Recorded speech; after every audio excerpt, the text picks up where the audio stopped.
Hi YouTube, it has been a while, and in this video I'd like to give you a breakdown of how I closed out 2024 and the biggest goals that I have for this channel in 2025. Now, it's been a while since we last spoke. I haven't made a YouTube video in at least 6 months, and I really do want to talk about the journey that I took as a content creator and someone who makes videos for YouTube. But before that, I wanted to talk about my prop firm 2024 journey because I haven't spoken about that too much. And while I didn't expect this in any way, shape, or form, over the course of the last quarter and a half or so of the trading year, I was able to make over $515,000 from my funded futures and Top Step, which is insane. It really was not something that I expected. Over $500,000. I had no idea that when I started to use these prop firms, I was going to be able to generate such a return in such a short period of time. And I feel very grateful. I was able to get $179,000 payouts from Top Step, a $200,000 plus live account from Top Step, $30,000 in cash from my funded futures, and then a $20,000 live account from my funded futures, which I then took up to, at the highs, it was like 90,000 something during 2024. And when you total it all up together, it resulted in $515,000 in profits. Now, not all of that is withdrawn. With the Top Step account, I didn't have the 30 days to take the full thing, and I decided to leave it in there strategically to withdraw it the next taxable year. But it was a crazy journey, and I can confidently say that in 2025, I'd like to continue exploiting the prop firms as long as I can. If there are firms out there with good rules that pay, my goal is to get a large payout from them and then eventually be taken live with a large account balance. And then I can control when I ultimately take out the payouts from those accounts. So there's some strategy behind this. Tradeify is the next firm that I am looking at in hoping to get a payout from and subsequently a large live account balance. This video is going to be very raw and unedited, so expect a bunch of hiccups like that along the way. But I'm very excited for trading in 2025, but I'm more excited for this YouTube channel because today, literally like an hour ago, I made a decision that I am extremely excited about. In 2023, I ended the year on a really high note from a YouTube perspective with the series we had made showing myself trading throughout the period of a month, right? So I was really excited. That series did great. It got a lot of views, but it was like dumb taxing, right? Filming myself every single day for a month straight, every single trade, every single detail of my life, like it was exhausting, and it was so much work for Connor, who, shout out to him, helped me did that project and put it together. He crushed it. But we left that project feeling like we needed a little bit of a break. We then moved to New York. And the goal was to start that back up again. But I just don't know if I found the motivation to film every day so intensely like that. It's a lot of work, and it was really a lot. And for us, we kind of shifted gears more into trying to please the YouTube algorithm. Meaning, I was making videos that were generic, searchable. Like, I made a video last year that was like swing trading versus day trading, and like cash account versus margin account. Like videos that, like, I'm not trying to say they're beneath me, but there's already so well done. They're on YouTube.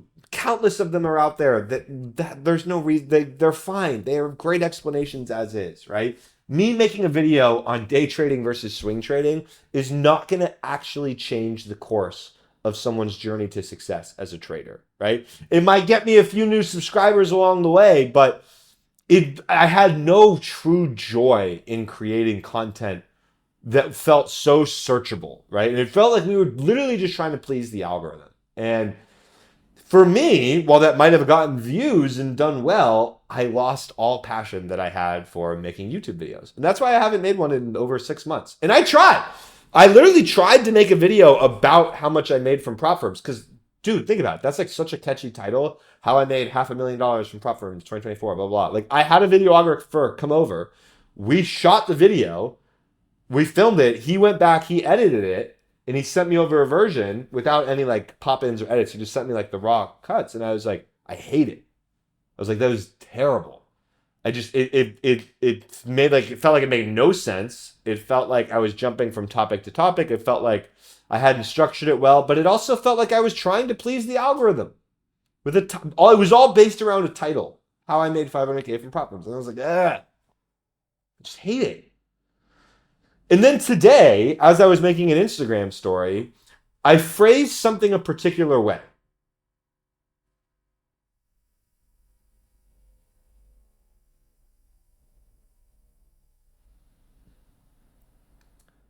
And today, as I was making an Instagram story, I phrased something a particular way. And it hit me, and I was like, man, that feels really valuable.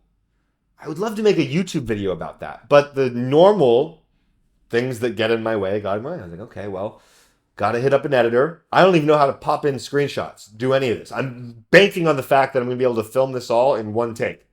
And that's the only way this is going to work, is because I don't have time to coordinate with an editor or with a thumbnail maker or like, I don't know how to, I'm so not technologically savvy and I have no interest in it. And it's just a process. Making a YouTube video has always been a process. And that deters me from, I think, making a lot of great videos, because the best videos for me come from when something I'm like, oh, damn, that's a really good way of thinking about something. I want to share that with people so that they can approach it the same way, and maybe that can actually change their trading career.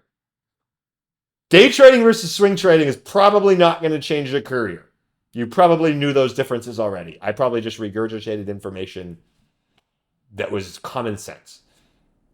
But when I think of something in a very unique way that can actually offer value to you all, I don't want to put roadblocks in the way of me getting out a video about that topic. So now I'm hopeful. This is a test. I'm hopeful that I can record free-flowingly. I can make YouTube videos about the topics I want, about the phrases that I want, about the trade reviews, whether I win or lose, that I want, that are just easy. And they're not going to be the highest quality production. They're not going to be edited. They're probably not going to do great with the algorithm. My channel's probably not going to grow. I literally don't care. I tried that in 2024, in 2023. I got no personal joy out of it whatsoever. I do not care. So now my thought is, okay, let's make videos that matter. In today's subject that I talked about on my Instagram that really hit home with me, and is the reason I'm making this video in the first place, was about losing. And it's so funny to me because in trading psychology, there's usually a lot of gray area. And even as an educator, I'll be the first to say it. With trading psychology, on some point, there's only so much you can tell someone before it's just like, yeah, stop doing dumb crap, right? Like at some point, that's the trading psychology advice you have to give. There's only so much of like hacking that you can do, right? And so I thought it was interesting because then with today, when I thought about losing and with the way that I was putting losing into two separate buckets, for me, there really only is two types of losses that I go through. And throughout my trading career, this is the only thing. I feel like a loss falls into bucket one or bucket two. Bucket one is a small amount of money that I'm actually cool with losing. And I'm like, whatever. And I leave the desk and I'm gone. And truthfully, that didn't start happening until 2020, 2021 at the earliest. That's when I really started to see that breakthrough. Before that, almost all of my losing days were in some way, shape, or form into bucket two, which feels like the end of the world. Now, not all of them are account blowing or massive tilts or anything like that, but it feels like the end of the world, where it's like super frustrating, where it's like, I hate it. And a lot of times, what that would result in was me leading to those account blowing type of trades, going on massive tilts, losing my mind, going crazy, right? When in reality, if I could make my losses fall under bucket one, all I have to do is just trade well on the winning days and I'll be great. And it was when I made that realization, I think without even knowing it, because this is really the first time I think I phrased something like this. It was once I made that realization a long time ago that my trading was able to take a significant leap, right? And really get over the hump of what I was trying to do. And now when I talk to students and when I talk to people and I try and explain and I hear their words, right? Because really what triggered this in the first place was someone who had taken a loss today, essentially being like, it felt like their world was over, right? It felt like, and I'm sure to them, on some level, their world was over. I'm sure that they had lost a significant portion of money that they wish they didn't lose, right? One of the things I feel like when students watch me on stream that they're always surprised about is just my lack of emotion. And it's rare that you'll see a change in emotional state from me on a winning day or a losing day. The only exception would be sometimes on winning days I like to like play a song and dance a little bit for like a minute, right? But on my losing days, when I take a loss, I'm emotionless. It's like whatever. Now, all of my losers fall under that bucket where it's like, small, whatever, right? Even if you add them up throughout the day and I take 5 losers, I'll have a daily loss limit in there to protect me. Or I'll have some sort of max loss that I'm okay taking on options where it's like, okay, I'm preventing the blow up, right?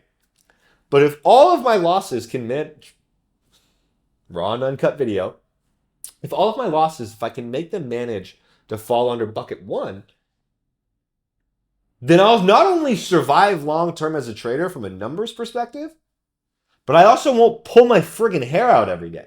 Like, this bucket idea is a way to not only help you lose less money and stay alive as a trader, but it's to help you stay mentally sane and in the game, right? The hardest part about those days where you're losing and it feels like the end of the world oftentimes isn't the money. Because a lot of those losing days with me would be like, oh, I'm up XXX and then I lost all my profit. But it'd still be so frustrating because it would fall into that bucket of feels like the end of the world. It'd be like, man, I'm never going to get over this hurdle where I can keep the money that I make. When in reality, to get over that hurdle, you need to make sure that your losses fall into bucket 1. It's so crazy how backwards it all is. And I know that this video might feel like a little bit of a rant and like, you're telling us stuff that we already know. Yeah, I get that. If you've been trading for any decent period of time, you're aware you should try to keep your losses small. Not reinventing the wheel here. However, what I do think may not have been phrased before is the buckets. And I know you resonate with me on that, where they fall into either end of the world or tolerable.